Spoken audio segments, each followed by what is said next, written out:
Hello నమస్కారం అండి. నేను డాక్టర్ ప్రశాంత్ కే వైద్య. ఈరోజు మనము స్పర్మ్ అంటే మన వీర్యం, వీర్యము నార్మల్ ఎలా ఉంటది? దాని థిక్‌నెస్ ఎలా ఉంటది? దాని టెక్స్చర్ ఎలా ఉంటది? నార్మల్ ఉంటే ఎలా ఉండాలి? దాని తర్వాత అబ్‌నార్మల్ అయితే మీరే ఎలా తెలుసుకోవచ్చు ఇది అబ్‌నార్మల్ అయింది? దాంతో పాటు దాన్ని నేను చెప్పిన మెథడ్ ఫాలో చేస్తే 90 డేస్‌లో మీ వీర్యం అనేది డబల్ అవుతది. ప్లస్ పెరుగుదల చిక్కగా అయ్యే ఛాన్సెస్ కూడా ఉంటదండి. సో, అలాంటి దానికోసం ఈ వీడియోని చూడండి. ఫస్ట్ ఆఫ్ ఆల్ నా దగ్గర పేషెంట్స్ వస్తారండి. పేషెంట్ వచ్చేసి, "సార్ నా వీర్యము చాలా పతలా అయిపోయింది." అంటే లూజ్ అయిపోయిందంటారు. దాని తర్వాత మొత్తం స్మెల్ వచ్చేస్తుందంటారు. అది యెల్లోయిష్ కలర్‌గా వస్తుంది సార్. మళ్ళీ డ్రాప్‌గా కారిపోతుందంటారు. సో, ఇలాంటి చాలా పేషెంట్స్ వస్తుంటారు. అండ్ వాళ్ళొచ్చేసి బాగా టెన్షను, కంగారు పడుతుంటారు. సో, దానికి ఇలా ప్రాబ్లమ్ రావడానికి రీజన్స్ ఏంటి ఫస్ట్ ఆఫ్ ఆల్ మనము నార్మల్ వీర్యం అనేది ఎలా ప్రొడ్యూస్ అవుతది? దాని స్ట్రక్చర్ ఎలా ఉంటది? దాన్ని తెలుసుకుందాం. సో, ఫస్టు మనకి కోరికలొచ్చినప్పుడు ఆ సెక్స్ హార్మోన్ ప్రొడ్యూస్ అయ్యి, ఆ సెక్స్ హార్మోన్ నుంచి ప్రోస్టేట్ గ్రంథి నుంచి, టెస్టికల్ నుంచి మన వృషణాల దగ్గర కొన్ని కెమికల్ అవన్నీ రిలీజ్ అయ్యి, దీంతో ఆ వీర్యం అనేది ప్రొడ్యూస్ అవుతదండి. సో, స్పెర్మ్ అనేది ఓన్లీ మన స్పెర్మ్ ఒకటే కాదండి. సో, ఆ వీర్యంలో అంటే ఆ సెమెన్ ఫ్లూయిడ్ అంటాం దాన్ని. ఆ సెమెన్‌లో ఏముంటదంటే ఒక 80% వాటర్ ఉంటది. ఓకేనా. రెండోది దాంట్లో ఒక జిగటలాగా ఒక పదార్థం ఉంటది. దాన్ని మ్యూకస్ అంటాం. మూడోది దాంట్లో ఒక ప్రోటీన్ ఉంటది. దాన్ని లెసిథిన్ అంటాము. నాలుగోది లాస్ట్ పార్ట్‌లో ఏందంటే స్పెర్మ్ ఉంటది. చిన్న చిన్న స్పెర్మ్ అందరికీ తెలుసు. సో, ఇవన్నీ కలిపి మనం సెమెన్ ఫ్లూయిడ్ అంటాము. సో, ఈ సెమెన్ ఫ్లూయిడ్ హెల్తీగా ఉన్నప్పుడు ఎలా ఉంటదంటే, హెల్తీగా ఉన్నప్పుడు ఇది వైట్ కలర్‌గా ఉంటుంది. సో, మీరెప్పుడు చూసినా అది హెల్తీగా ఉన్నప్పుడు వైట్ ఉంటది. అది రిలీజ్ అయినప్పుడు ఎలాంటి స్మెల్ రాదు. మీకు అది రిలీజ్ అయినప్పుడు ఎలాంటి స్మెల్ రాదు ఒకటి. రిలీజ్ అయ్యేటప్పుడు మంట, నొప్పి అలాంటిది రాదు. ఓకేనా. దాని తర్వాత అది కొంచెం జిగటలాగా గూడా ఉండదు. వాటర్‌లాగా గూడా ఉండదు. నార్మల్ విస్కాస్ లాగా ఉంటది. నార్మల్ ఒక అంటే గమ్‌లాగా గూడా ఉండదు. నార్మల్ ఒక ఫ్లూయిడ్ ఎలా ఉంటది అలా ఉంటది. ఇవి నార్మల్ స్పెర్మ్ అనేదండి. సో, ఇలా మీ స్పెర్మ్ ఉంటుందంటే టెన్షన్ పడకండి. మీ స్పెర్మ్ మంచిగానే ఉన్నట్టు. అండ్ జనరల్‌గా అది 2 ఎంఎల్ టు 4 ఎంఎల్, 5 ఎంఎల్ ఒకసారి రిలీజ్ అయినప్పుడు 2 ఎంఎల్ టు 4 ఎంఎల్, 5 ఎంఎల్ వరకి రిలీజ్ అవ్వచ్చండి. It depends on the age. మీరు యంగ్ ఏజ్‌లో ఉన్నారు, 16 ఏజ్‌లో ఉన్నారు, 20 ఏజ్‌లో ఉన్నారనుకోండి 5 ఎంఎల్ వరకు రిలీజ్ అవ్వచ్చు. ఒక 30 ఏజ్‌లో ఉన్నారనుకోండి అది 3 ఎంఎల్ అవ్వచ్చు. 40 ఏజ్ తర్వాత ఉందనుకోండి 2 ఎంఎలే రిలీజ్ అవ్వచ్చు. 60 తర్వాత 1 ఎంఎలే రిలీజ్ అవ్వచ్చు. ఇవన్నీ కొన్ని నార్మల్ అండి. సో, ఎప్పుడు మీ స్పెర్మ్ అనేది యెల్లోయిష్ కలర్‌గా మారింది, గ్రీనిష్ కలర్‌గా మారిందనుకోండి, అప్పుడు దాని అర్థం ఏందంటే అక్కడేమో ఇన్ఫెక్షన్ అయినట్టు. ఓకేనా. రెండోది నీ స్పెర్మ్ అనేది మొత్తం ఏమైపోయింది గమ్‌లాగా ఇట్లా చేస్తే అంటలాగా అయిపోయింది. గమ్‌లాగా అయిపోయిందనుకోండి, అప్పుడు గూడా మీ బాడీలో ఏదో ఇన్ఫెక్షన్ అలా అయిందంటూ. లేదంటే స్పెర్మ్ అనేది మొత్తం వాటర్‌లాగా కారిపోతుంది. రిలీజ్ అయిన వెంటనే నీళ్ళలాగా వచ్చేస్తుందనుకోండి, అది గూడా ప్రాబ్లమే అండి. లేదంటే మొత్తం అదంతా థిన్‌గా కనిపిస్తుంది. అసలు దాంట్లో ఏం స్పెర్మే అంటే ఏం కనిపిస్తనే లేదు మీకు. అది గూడా ప్రాబ్లమ్ అండి. సో, ఇది నార్మల్ అండి. అండ్ జనరల్‌గా ఏందంటే, స్పెర్మ్ అనేది ప్రతి 90 డేస్‌కి ప్రొడ్యూస్ అవుతుందండి. సో, ఈ 90 డేస్‌కి ప్రొడ్యూస్ అయినప్పుడు మనం దీన్ని జాగ్రత్తగా కాపాడుకోవాలి. జాగ్రత్తగా చూసుకోవాలండి. సో, ఏ కారణాల వల్ల స్పెర్మ్ ప్రొడక్షన్ అనేది తగ్గుతా వస్తది. లేదా స్పెర్మ్ అనేది అంటే మన వీర్య కణాలు తక్కువ అయితా వస్తాయి. లేదా థిన్ అయితా వస్తాయి. లేదా ఫ్లూయిడ్ అనేది తగ్గుతా వస్తాయి. ఏ కారణాల వలన అంటే ఒకటి ఎక్సెసివ్ మాస్టర్బేషన్ బాగా మాస్టర్బేషన్ చేసుకుంటున్నారు. అంటే మీ కెపాసిటీ వారంలో 2 సారేనో, 3 సారి చేసే కెపాసిటీ ఉంది. కానీ మీరు రోజు మాస్టర్బేషన్ చేసుకుంటున్నారు. రోజు 2, 3 సారి హస్తమైథునం చేసుకుంటున్నారనుకోండి. ఇలా ఫ్రీక్వెంట్‌గా చేసుకుంటున్నప్పుడు ఏమవుతదంటే, మీ స్పెర్మ్ క్వాంటిటీ అనేది తగ్గుతది. క్వాలిటీ అనేది తగ్గుతా వస్తది. ఇంతకుముందే చెప్పాను గదా! స్పెర్మ్ అనేది ప్రతి 90 డేస్‌కి ప్రొడ్యూస్ అవుతది కాబట్టి, మీరు ఫ్రీక్వెంట్‌గా చేసినప్పుడు ఏమవుతది, ఆ క్వాలిటీ, క్వాంటిటీ అనేది తగ్గుతా వస్తది. అదొకటి. రెండోది ఒబెసిటీ. మీరు బాగా వెయిట్ ఉన్నారనుకోండి, ఆ వెయిట్ ఉన్నప్పుడు ఏమవుతది, టెస్టోస్టెరోన్ హార్మోన్ అనేది తగ్గుతా వస్తది.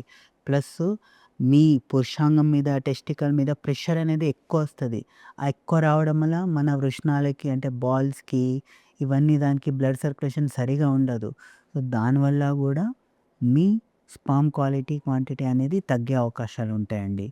మూడోది మీ ల్యాక్ ఆఫ్ ఫిజికల్ యాక్టివిటీ. అంటే మీరు సిట్టింగ్ జాబ్ ఉంది. కూర్చొనే జాబ్ చేస్తున్నారు.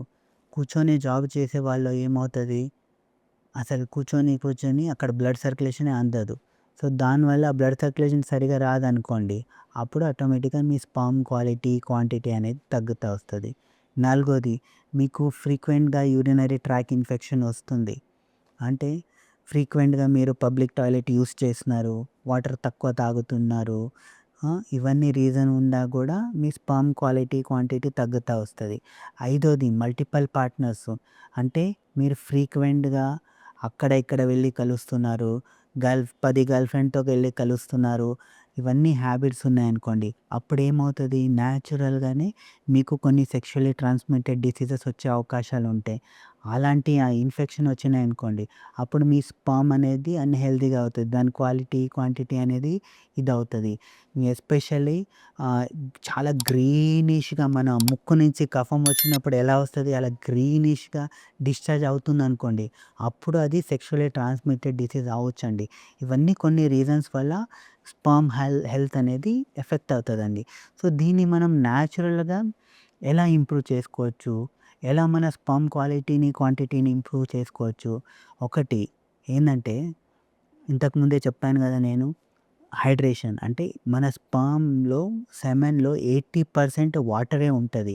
సో, ఆ వాటర్ క్వాంటిటీ తగ్గినా గూడా అవి ఎఫెక్ట్ అయితాయి. సో, అందుకే కంపల్సరీ ఖచ్చితంగా ప్రతి ఒక్కరు డైలీ 4 లీటర్ వాటర్ తాగాలి.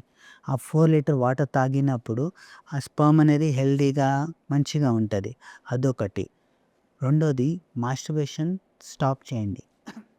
ఎస్పెషల్లీ మీరు నెక్స్ట్ 6 మంత్సో, 1 ఇయర్‌లో పిల్లల్ని ప్లాన్ చేస్తున్నారు. ప్రెగ్నెన్సీకి ప్లాన్ చేస్తున్నారు. లేదా ఏదైనా ఐవీఎఫ్ ప్రొసీజర్ ఇలాంటి దానికెళ్తున్నారనుకోండి. అలాంటి వాళ్ళు ఖచ్చితంగా 6 మంత్స్ మాస్టర్బేషన్ చేయకుండా ఉండండి. లేదా ఎప్పుడో ఒకసారి నెలకొకసారి చేసుకోవచ్చు. సో, మాస్టర్బేషన్ స్టాప్ చేస్తే నేచురల్‌గానే మీ స్పెర్మ్ క్వాలిటీ, క్వాంటిటీ అనేది ఇంప్రూవ్ అవుతా వస్తది. యంగ్ జనరేషన్ వాళ్ళున్నారు. ఎక్కువ చేస్తున్నారు. అంటే మీ కెపాసిటీ 3 ఉందంటే మూడేసారి చేయండి. దానికన్నా ఎక్కువ చేసుకోకండి. అది ఎక్కువ చేసిన ప్రాబ్లమే, హస్తమైతునం తక్కువ చేసిన ప్రాబ్లమే. అదొకటి. ఇంకా మూడోదేందంటే ఫిజికల్ యాక్టివిటీ పెంచుకోండి. మంచిగా ఫిజికల్ యాక్టివిటీ చేయండి. ఎస్పెషల్లీ నేను ప్రతి పేషెంట్‌కి చెప్తాను కీగల్ ఎక్సర్సైజ్ చేయండి. అంటే కీగల్ ఎక్సర్సైజ్ అంటే మన పెల్విస్ దగ్గర ఉండే మజిల్‌ని టైట్ చేయడము. అక్కడ ఉండే టిష్యూస్‌ని మనల్ని స్ట్రాంగ్ చేయడము. కొన్ని కీగల్ ఎక్సర్సైజ్ చేయడం వల్ల ఏమవుతదంటే మన పురుషాంగానికి, మన టెస్టికల్స్‌కి బ్లడ్ సర్క్యులేషన్ ఇంప్రూవ్ అయ్యి అక్కడ సెమను, స్పెర్మ్ ఇవన్నీ హెల్తీగా అవుతాయి. So, compulsory daily Kegel exercise daily ఒక 20 నిమిషాలు కీగల్ ఎక్సర్సైజ్ చేయండి. దానివల్ల మీ స్పెర్మ్ క్వాలిటీ, క్వాంటిటీ కూడా ఇంప్రూవ్ అవుతా వస్తది.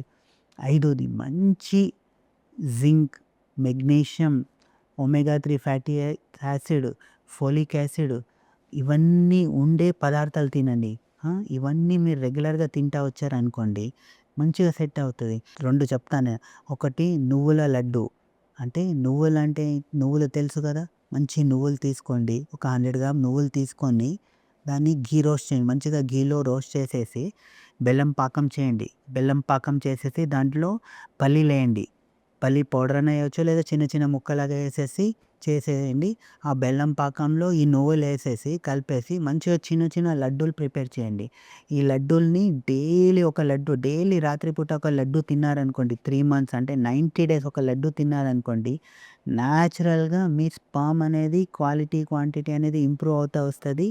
మీ వీర్య కణాలనేది థిక్ అయిపోతాయి. అంటే పెరుగులాగా థిక్ అయ్యే ఛాన్సెస్ ఉంటది. ఎందుకంటే నేను నా చాలా పేషెంట్‌లో ఈ మెథడ్‌ని చెప్పాను. ఇది ఫాలో అయిన వాళ్ళు వాళ్ళ స్పెర్మ్ అనేది చాలా థిక్ అయ్యి వాళ్ళ క్వాలిటీ, క్వాంటిటీ అనేది కూడా ఇంప్రూవ్ అయింది. ఎందుకంటే ఈ నువ్వుల లడ్డులో ఎస్పెషల్లీ నువ్వులో జింక్ అనేది ఉంటది. ఆ జింక్ ఏం చేస్తదంటే మన స్పెర్మ్‌ది అక్కడ ఉండే నరాల్ని స్ట్రాంగ్ చేసేసి ఆ స్పెర్మ్ క్వాలిటీ, క్వాంటిటీ స్పెర్మ్‌ని హెల్తీగా చేస్తది. స్పెర్మ్ ప్రొడక్షన్‌ని ఇంప్రూవ్ చేస్తది. అదొకటి. రెండోది ఏందంటే ఒక జ్యూస్ చెప్తాను. Pomegranate juice with pumpkin seeds. అంటే పొమోగ్రానేట్ దాడింబతో పాటు మన గుమ్మడికాయ గింజలు డైలీ ఏం చేయాలంటే పొమోగ్రానేట్ జ్యూసెస్ గుమ్మడికాయ గింజలు వేయండి. పౌడర్‌లాగా కూడా వేయొచ్చు. అలాగనే వేసేసి డైలీ మార్నింగు ఎక్సర్సైజ్ అయినంక డైలీ మార్నింగు ఈ పొమోగ్రానేట్ జ్యూస్ విత్ గుమ్మడికాయ గింజలు డైలీ ఒక 3 మంత్స్ తాగండి. ఈ 2 దాంట్లో ఈ పొమోగ్రానేట్‌లో ఏముంటదంటే యాంటీ ఆక్సిడెంట్ ఉంటది.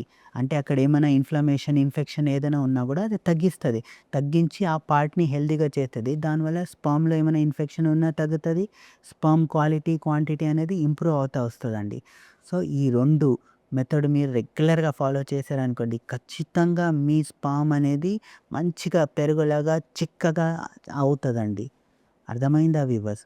సో, ఇలాంటి రిలేటెడ్ మీకేమైనా డౌట్స్ ఉన్నా, మీకెలాంటి ట్రీట్మెంట్ అవసరం ఉన్నా గూడా మన దగ్గర వచ్చి కలవచ్చు. లేదంటే మన కింద ఉండే నంబర్‌కి మీరు కాల్ చేసేసి ఆన్‌లైన్ అపాయింట్‌మెంట్ తీసుకోవచ్చు. మీరెక్కడున్నా గూడా ఈవెన్ మనం అమెరికా, ఆస్ట్రేలియా అలాంటి కంట్రీస్ గూడా మనం కొరియర్ అనేది చేస్తామండి. ఓకేనా వ్యూవర్స్? మన ఛానల్‌ని సబ్స్క్రైబ్ చేయండి. ఈ వీడియోని లైక్ చేయండి. థాంక్ యూ అండి.